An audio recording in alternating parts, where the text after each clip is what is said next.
কারণে গণপ্রজাতন্ত্রী বাংলাদেশ সরকার স্কুল বিদ্যালয় বন্ধ রেখেছে। এই অবস্থায় যাতে আমাদের শিক্ষার্থীদের পড়াশোনা ঠিকভাবে হতে পারে, বাসায় বসে তারা অনলাইনে যেন ক্লাসগুলো ঠিক সঠিকভাবে করতে পারে, এই জন্য আমার পক্ষ থেকে একটি অনলাইন ক্লাস আজকে আমি শুরু করতে যাচ্ছি। বিসমিল্লাহির রহমানির রহিম। আজকে আমরা যে টপিকটা নিয়ে আলোচনা করব সেটা হলো বাক্য। তো বাক্যের অনেকগুলো টপিক হতে পারে, যেমন আজকে আমরা যে টপিকটা আলোচনা করব সেটা হলো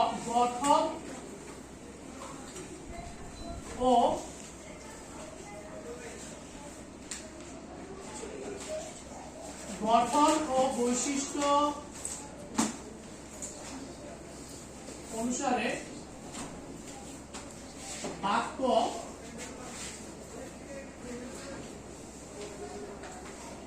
তিন প্রকারের হয়ে থাকে।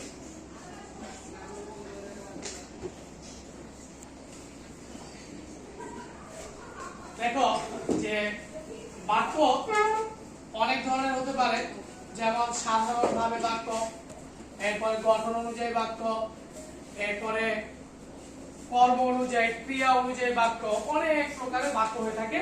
কিন্তু আজকে আমরা যেটা আলোচনা করব সেটা হলো গঠন ও বৈশিষ্ট্য অনুসারে বাক্য তিন প্রকারের হয়ে থাকে। এই তিন প্রকারের মধ্যে একটা নাম হলো সরল বাক্য। প্রথমটির নাম সরল বাক্য, দ্বিতীয়টির নাম জটিল বাক্য, তৃতীয়টির নাম যৌগিক বাক্য।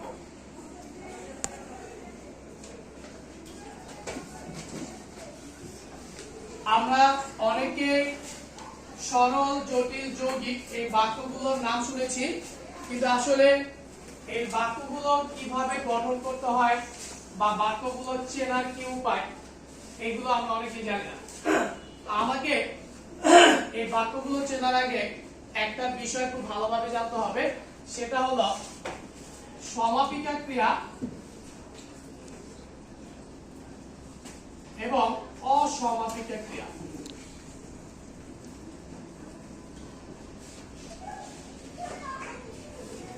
একটু খেয়াল করো, একটা নাম হলো সমাপিকা ক্রিয়া, আরেকটি নাম হলো অসমাপিকা ক্রিয়া। সমাপিকা বলতে বোঝায় আসলে সমাপ্ত, যেটা শেষ হয়ে গেছে বা কমপ্লিট। অসমাপিকা দ্বারা বোঝায় যেটা অসমাপ্ত বা আনকমপ্লিট বাক্য যেগুলো। একটা উদাহরণের মাধ্যমে দেখাচ্ছি। ছেলেটি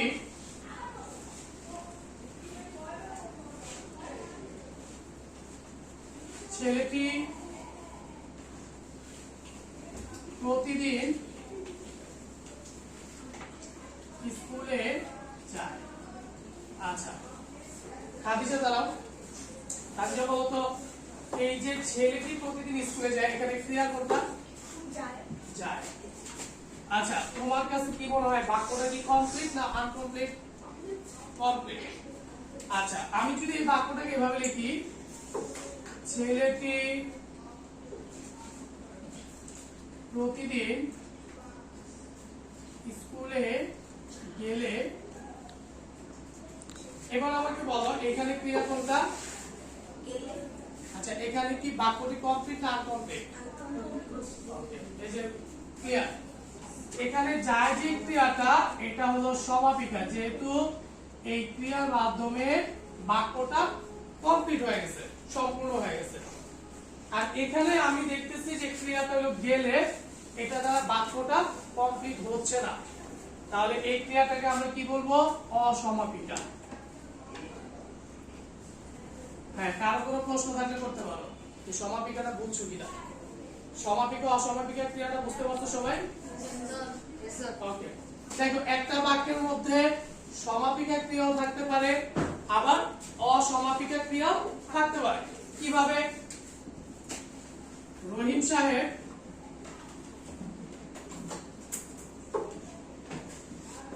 সকালে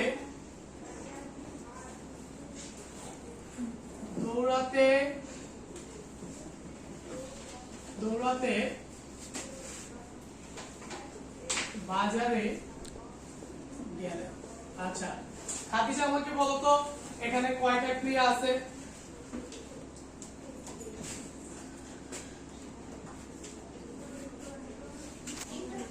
তিনটা। কি কি?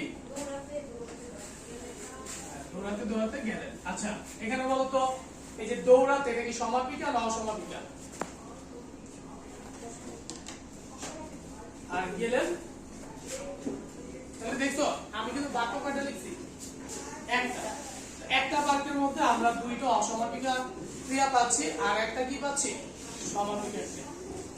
তাহলে এই হলো আমাদের সমাপিকা অসমাপিকা ক্রিয়ার পার্থক্য। সবসময় আমরা একটা কথা মনে রাখবো যে সমাপিকা ক্রিয়া সবসময় বাক্যের শেষে বসে। সমাপিকা ক্রিয়া সবসময় বাক্যের শেষে বসবে আর অসমাপিকা ক্রিয়া সবসময় বাক্যের মাঝে বসবে। ক্লিয়ার? ওকে, এবার আমরা চলে যাই আমাদের প্রথম যে টপিকটা সেটা হলো সরল বাক্য।